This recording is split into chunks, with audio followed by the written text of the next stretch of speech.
Pessoal, boa noite. É, foi preciso a gente gravar essa aula, ainda que sozinho, para mostrar a vocês algumas coisas relacionadas a atividades suas e que estava aparecendo umas dúvidas e a gente precisava sanar essas dúvidas para ficar certinho. Lembrando que estamos atendendo corretamente, certinho, o que o CBC pede que a gente faça. Então, tanto em relação às habilidades, quanto em relação a conteúdos, sejam eles explícitos, como é o caso que tem aqui, ó, objeto de conhecimento, e a hegemonia da Europa no século XIX e início do século XX, as guerras mundiais e as consequências para a terceira revolução industrial, a hegemonia dos Estados Unidos da América e da União Soviética no século XX, as corporações e organismos internacionais, a globalização e a mundialização. Então, esses são explícitos de nono ano. Mas tem coisas de oitavo ano que a gente precisa ficar sempre atento. O exemplo disso é o que está na questão de número 2, que aqui ó, você vai prestar atenção no chamado fenômeno da migração de refugiados.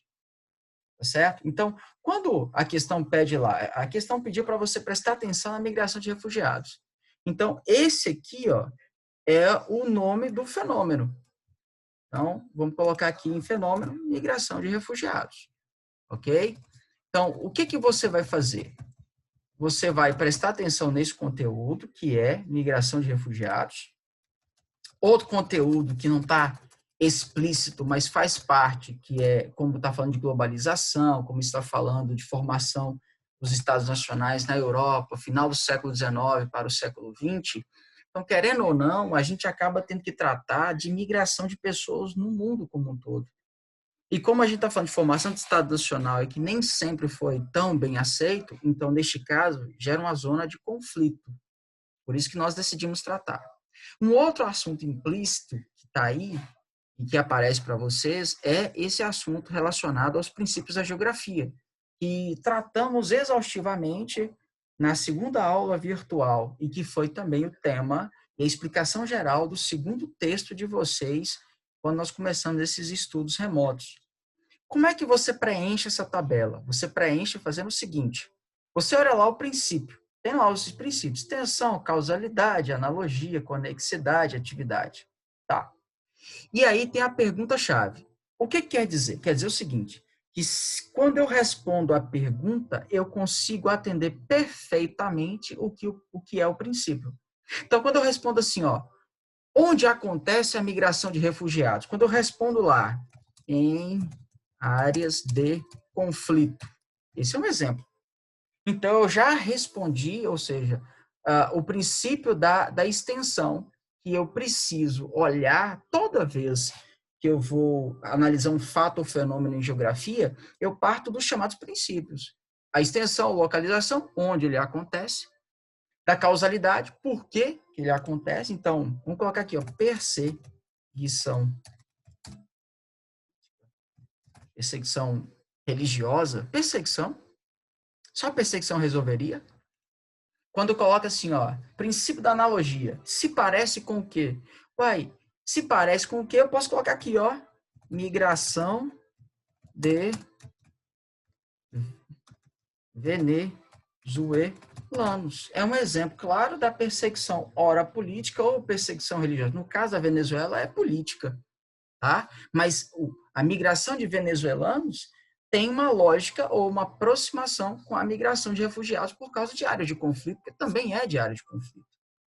Agora, quando eu respondo aqui, ó, essa migração, veja que em que se parece é de venezuelanos, mas quando eu falo influencia o que nós estamos tratando do princípio aqui, ó, do fenômeno que é a migração de refugiados. Então, influencia o quê? Uai, influencia na organização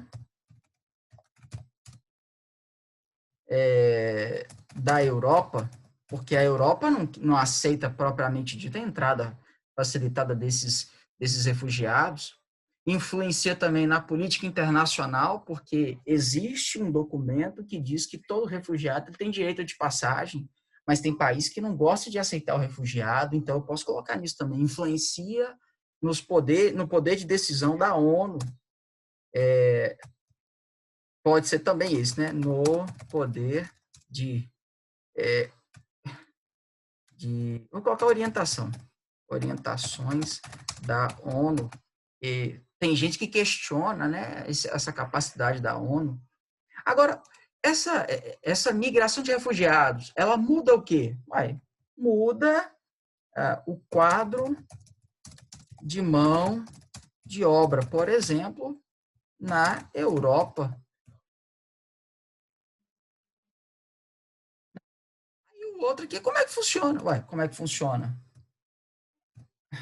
A pessoa sai de um lugar, vai para outro, aí você deve colocar assim, ó,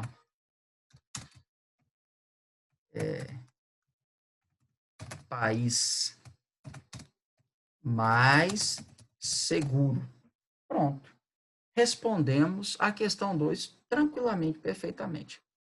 Se também é uma dúvida, lá na número 1, está tratando de modo geral dessas questões das grandes corporações, dos grandes organismos. Só que eu fiz questão de trazer para você enxergar que o que aconteceu no século XX tem uma relação muito próxima com alguns fatos que aconteceram no século XIX. Aí na letra B, eu pedi para você citar 3 acontecimentos que foram notáveis, que ajudam a explicar a política internacional na primeira metade do século XX. Exemplo, a guerra do Japão com a Rússia foi no final do século XIX, que explica muita coisa no século XX, como exemplo, ajuda a explicar a eclosão da Revolução Russa, da Revolução Socialista.